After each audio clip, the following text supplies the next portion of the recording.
Brigitte Bédard, l'accueil de l'étranger, c'est pas accessoire dans la spiritualité chrétienne. Simon Lessard nous en a parlé d'ailleurs un peu plus tôt. Il y a des passages bibliques qui sont très, très clairs là-dessus.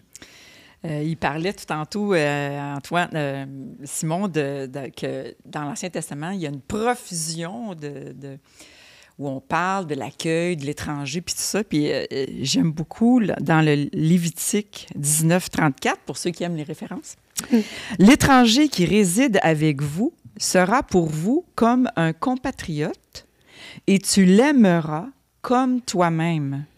Car vous avez été étranger au pays d'Égypte. » Mais moi, ce que j'ai retenu, c'est « Tu l'aimeras comme toi-même. » Alors, ça me vraiment... puis je fais vraiment un parallèle avec ça au niveau de l'institutionnalisation. Comment nous, comme chrétiens, est-ce qu'on donne en charité, là, puis on a en plus un petit don de charité qu'on peut mettre aux impôts, tu sais. Ça paraît bien. C'est ça, ça paraît bien. Donc, c'est sûr que je donne à quelques organismes à chaque année, mais est-ce que ça me dédouane de l'incarnation de l'accueil de l'étranger dans ma vraie vie? Pas juste à donner de l'argent, mais à moi m'investir comme personne, à aimer l'autre comme moi-même. À devenir son ami. Oui. Et ça, on est loin de là. Je parle de moi en premier. Okay? C'est un des éléments du témoignage de Tran Lam qui était avec nous aujourd'hui, qui était le plus touchant, je trouve. C'est Lucille et Maurice qui vous ont accueillis, qui vous ont accueillis sous leur toit. Qui vous a accueilli sous leur toit, qui a pris soin de vous, qui a pensé vos blessures. Là, on est vraiment dans le bon samaritain. Mais... Oui. Tu sais, puis de l'avoir hébergé pendant 2 ans, inscrit à l'école, faire le parcours de catéchèse. Après ça, il y a eu les sœurs. Donc, c'est comme l'aimer soi-même. C'est ça. Dans le fond, c'est d'établir une relation avec cette personne-là à long terme. Bon, c'est sûr que c'est pas possible avec tous les immigrants à long terme, là, comme c'est pas possible à long terme avec tout le monde, mais il y a certaines personnes qui croisent notre vie qu'on sait qu'on peut investir. Puis j'aime beaucoup que l'attitude du chrétien envers les étrangers ne peut se réduire à une question éthique et politique. C'est une question spirituelle. Ça y va de ma propre relation avec le Christ. Ouais. Comment je vois le Christ, comment je vois l'étranger que j'accueille, tu sais. Puis le jour où j'ai fait cette première entrevue avec Tran au téléphone, où elle m'a raconté son histoire pendant je ne sais plus combien d'heures. 2 heures et demie. Je pleurais au téléphone, là. C'était comme... Puis on n'a jamais cessé d'être en relation, elle et moi, depuis ce temps-là. Puis c'est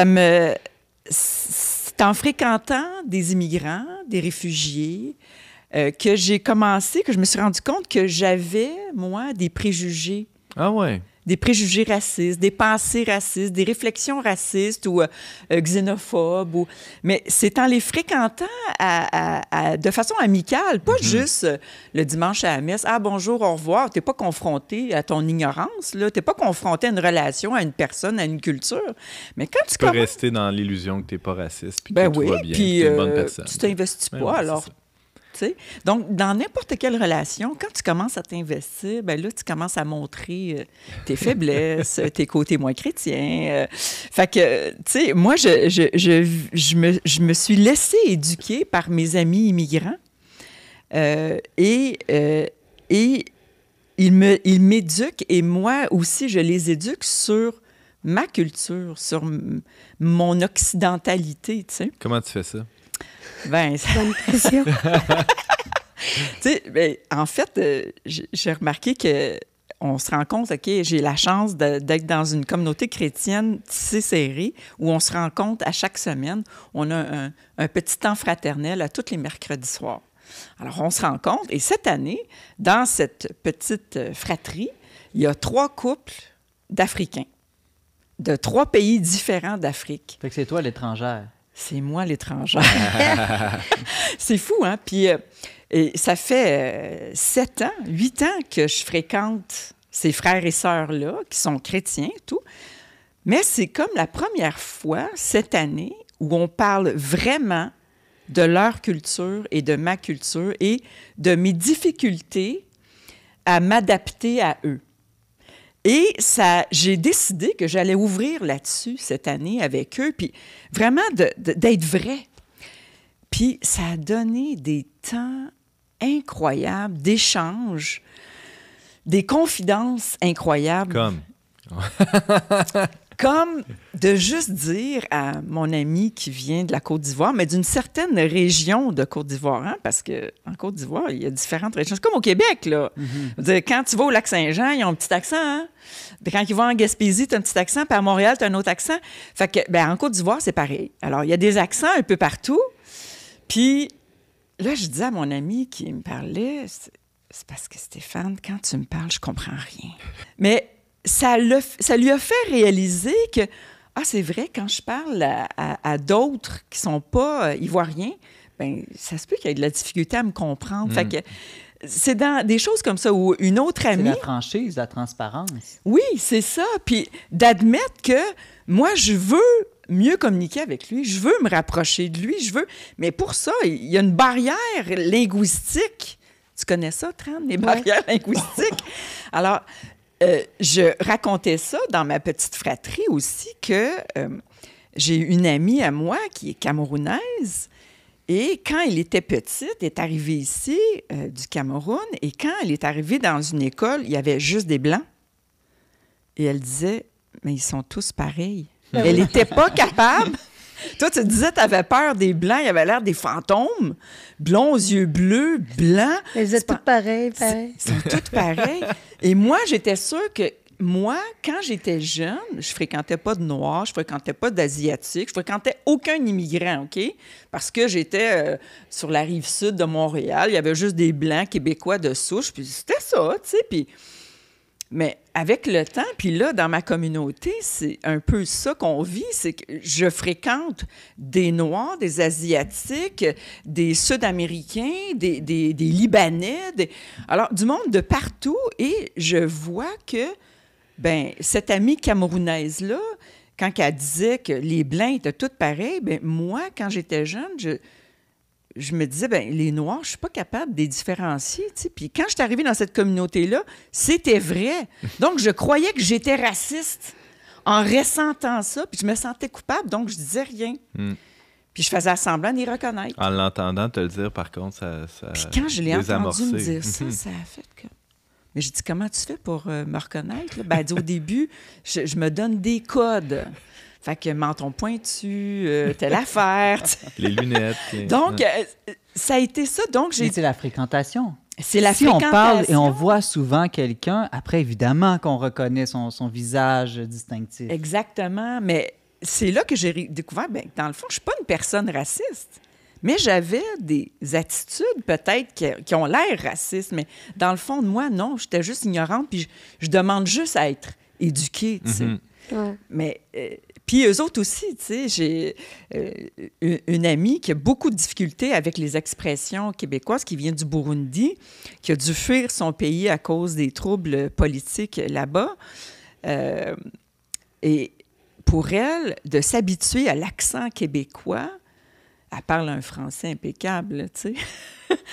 Alors, je lui apprends des expressions québécoises, puis on se bidonne, tu sais. Mais ça prend une confiance, justement, pour être capable de s'ouvrir comme ça, puis de dire nos peurs.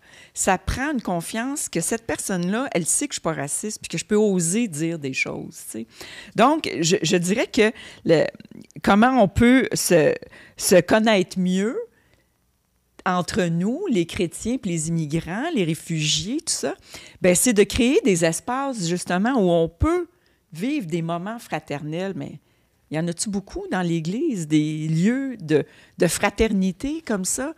Quand j'allais à la messe le dimanche, c'est pas là que je peux rencontrer du monde. S'il y en a, je leur dis merci, bonsoir, bonjour, tu sais, mais je suis prête à aller un petit peu plus loin puis inviter mon nouveau curé qui vient du Rwanda, mettons. Il y en a beaucoup maintenant de curés qui sont africains. Hein? Alors, je suis prête à l'inviter à souper chez moi, puis à vraiment apprendre à le connaître, puis à lui poser des questions sur son pays, puis comment il trouve ça ici, puis à vraiment entamer une relation d'amitié, tu sais, de m'investir, tu sais. Puis pour ça, ça prend du temps. Ça prend beaucoup de temps. Puis ça se fait pas d'un dimanche à l'autre à l'Église. C'est pas mal plus que ça, tu sais.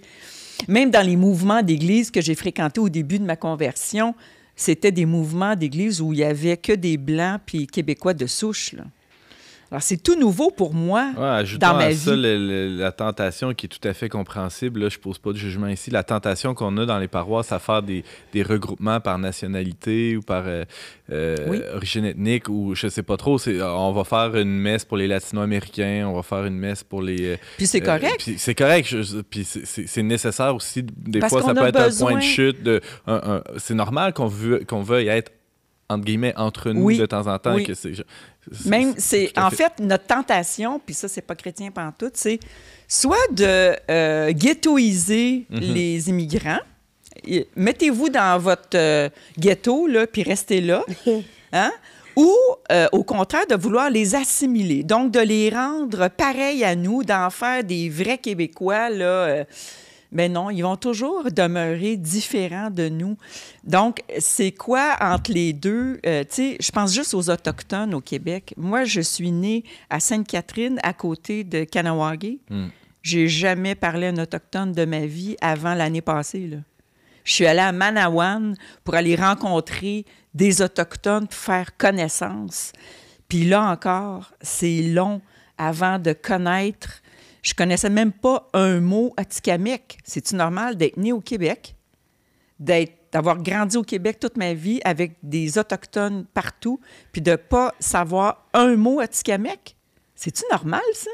Et non, bien, c'est ça, ils sont dans leur ghetto, leur réserve qu'on appelle, là, qu'on n'appelle plus réserve, mais qu'on appelle communauté, mais ils demeurent encore dans leur communauté, tu sais, mais on veut pas les assimiler, on veut pas les ghettoiser, mais se mélanger, c'est long, tu sais. Puis juste un exemple, quand on fait des week-ends 14-18 ans dans ma communauté chrétienne, on se rend compte que de façon naturelle, les Blancs se ramassent d'un bord puis les Noirs de l'autre. Des ados, tu veux dire. Oui, c'est des ados. Et de façon naturelle, ils se retrouvent entre eux. Parce que, bien sûr, c'est le fun de se retrouver entre nous, c'est le fun de discuter entre nous, c'est le fun qui s'assemblent, se ressemblent, puis c'est le fun, tu sais.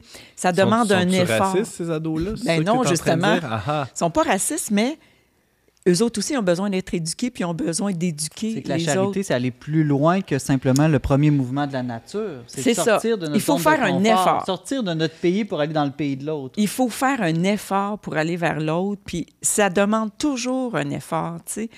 Puis je pense que c'est un des trucs... je pense que c'est la clé pour vraiment développer notre attitude envers les personnes immigrantes, les réfugiés, ou qu'ils soient de passage ou qui restent ici, c'est vraiment de faire cet effort, de sortir de notre zone de confort. Merci beaucoup, Brigitte. Bienvenue.